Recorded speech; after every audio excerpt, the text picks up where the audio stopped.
नमस्कार श्रोताओं, तो रूबरू हुए हैं दिन भर की प्रमुख खबरों के साथ। तो इससे पहले खबरों का अध्ययन विस्तृत रूप से करें, निवेदन रहेगा कृपया चैनल को जरूर सब्सक्राइब करें। तो पेश है आज दिन भर की प्रमुख खबरें।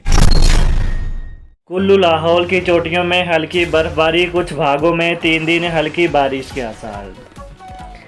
हिमाचल प्रदेश के जिला कुल्लू व लाहौल की ऊंची चोटियों पर हल्की बर्फबारी हुई। रविवार रात को रोहतांग दर्रा के साथ हनुमान टिब्बा, शिंकुला, कुंजुम दर्रा के साथ उदयपुर की ऊंची पहाड़ियों में हल्की बर्फबारी हुई। सर्दियों की दस्तक के साथ ही पहाड़ियां बर्फ से चांदी की तरह चमकने लगी हैं। पहाड़ों में हुई बर्फबारी से जनजातीय इलाकों के साथ कुल्लू घाटी में भी सुबह शाम का तापमान गिरना शुरू हो गया है। हालांकि आज कुल्लू से लेकर लाहौल तक मौसम साफ बना रहा। वहीं प्रदेश के कुछ भागों में पश्चिमी विक्षोभ की सक्रियता से मौसम फिर बिगड़ने के आसार हैं। मौसम विज्ञान केंद्र शिमला के अनुसार राज्य के मध्य भोज पर्वतीय कुछ स्थानों पर 8 से 10 अक्टूबर तक बारिश का पूर्वानुमान है। इस दौरान चोटियों पर हल्की बर्फबारी होने की संभावना है। इसके बाद 11 अक्टूबर से पूरे प्रदेश में मौसम साफ रहने के आसार हैं। हिमाचल में हैं 529 भालू व 510 तेंदुए। हिमाचल प्रदेश में भालुओं की संख्या 529 के करीब है, जबकि तेंदुए की संख्या 510 के करीब पाई गई है। राज्य में प्रति 100 वर्ग किलोमीटर में 1 से अधिक भालू व 2 तेंदुए हैं।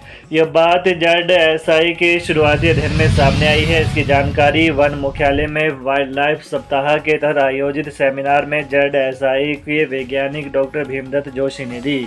उन्होंने बताया कि लाहौल घाटी में वन्य जीवों व मनुष्यों के बीच अधिक टकराव की घटनाएं पाई गई हैं, क्योंकि वहां पर जंगलों के करीब ही लोगों द्वारा खेती की जा रही है। अब तक प्रदेश में वन्य जीवों व मनुष्यों के बीच टकराव की 12,703 घटनाएं हो चुकी हैं।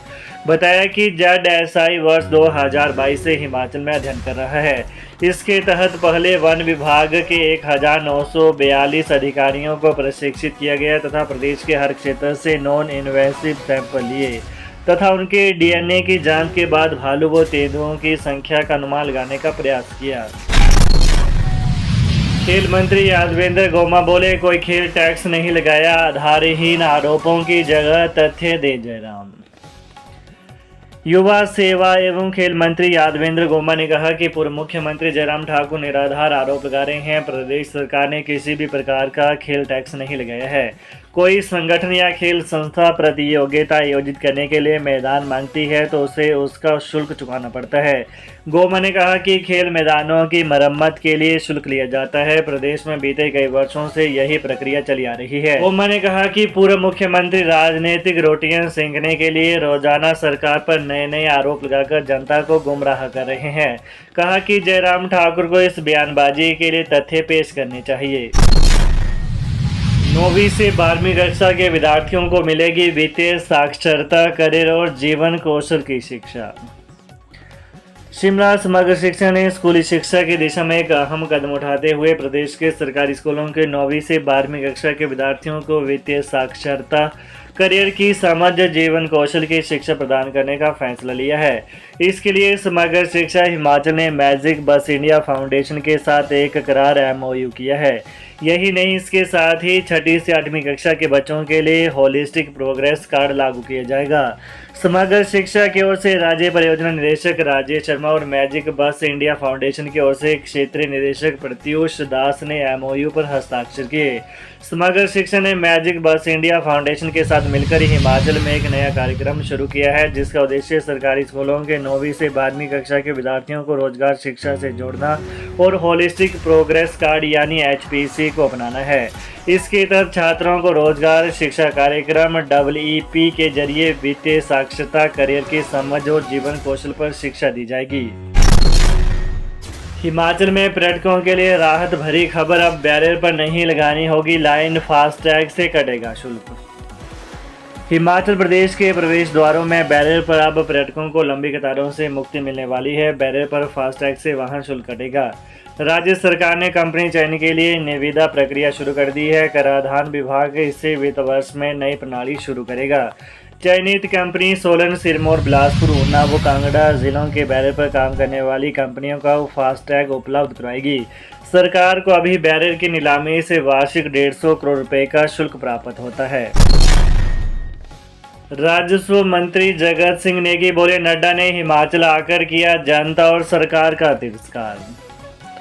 राजस्व मंत्री जगत सिंह नेगी ने कहा कि केंद्रीय मंत्री जगत प्रकाश नड्डा ने हिमाचल आकर हिमाचल सरकार और जनता का तिरस्कार किया है। वह केंद्र से खाली हाथ हिमाचल आए हैं। जो उन्होंने कहा उससे लगता है कि उनकी बातों में अब दम नहीं रहा। लोगों का केंद्र की भाजपा सरकार से मन उब गया है। हरियाणा में किसानों को लाभ नहीं मिले हैं।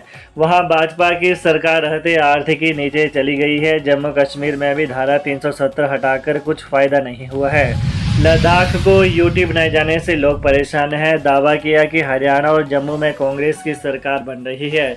इससे भाजपा के नेता बौखलाए हुए हैं। यह सत्ता परिवर्तन पहले होना चाहिए था, लेकिन अब हो रहा है तो उससे जनता को राहत मिलेगी। उन्होंने कहा कि आपदा केस में केंद्र ने हिमाचल को मदद नहीं की। बीबीएमबी मामले में भी हिमाचल को पैसा नहीं दिया जा रहा है। नेता प्रतिपक्ष जयराम ठाकुर बोले, शिमला का टर्शरी कैंसर सेंटर प्रधानमंत्री नरेंद्र मोदी की देन।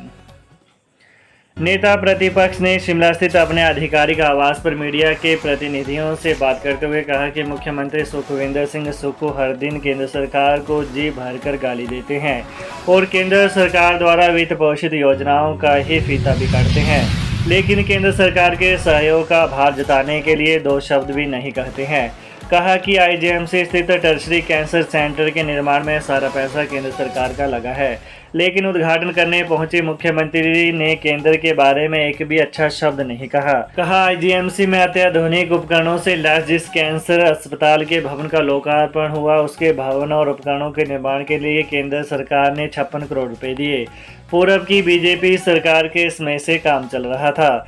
2 सालों से जो भी फीता इस सरकार के मुख्यमंत्री और मंत्री ने काटा है वह या तो पूर्व भाजपा सरकार के काम है या फिर केंद्र सरकार के काम है, लेकिन देश भर में घूम घूमकर मुख्यमंत्री और मंत्री कहते हैं कि हमें केंद्र से कुछ भी नहीं दिया जा रहा है।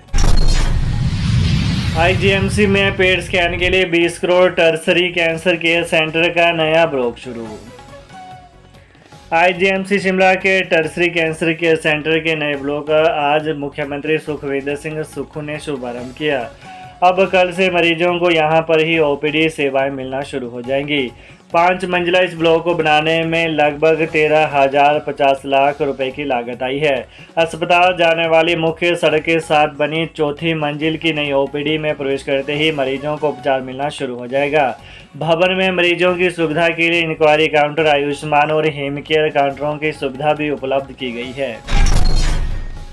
सीएम सुक्खू बोले, राज्य के टैक्सों से उगाही करके ही केंद्र के पास आता है पैसा, खैरात नहीं बांट रहे।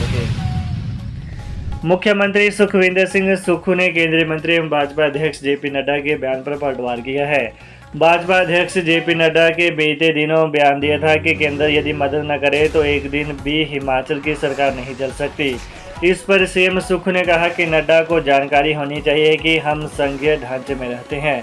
उस संघीय ढांचे में हिमाचल भी एक राज्य है। राज्य के टैक्सों से उगाही करके ही केंद्र के पास पैसा आता है। वो खैरात नहीं बांट रहे। हिमाचल के लोगों का हक है, अधिकार है। Revenue deficient grant central state tax का शेयर भी हमारा हक है। इस तरह की बातें उन्हें शोभा नहीं देती। सुक्खू ने कहा कि नड्डा के आजकल जो सलाहकार बने हैं वो कांग्रेस में भी रहे हैं। तो ये रही दिन भर की आज की ताज़ा खबरें। तो हिमाचल प्रदेश की ताज़ा खबरों को जानने के लिए कृपया चैनल को अभी सब्सक्राइब करें। धन्यवाद।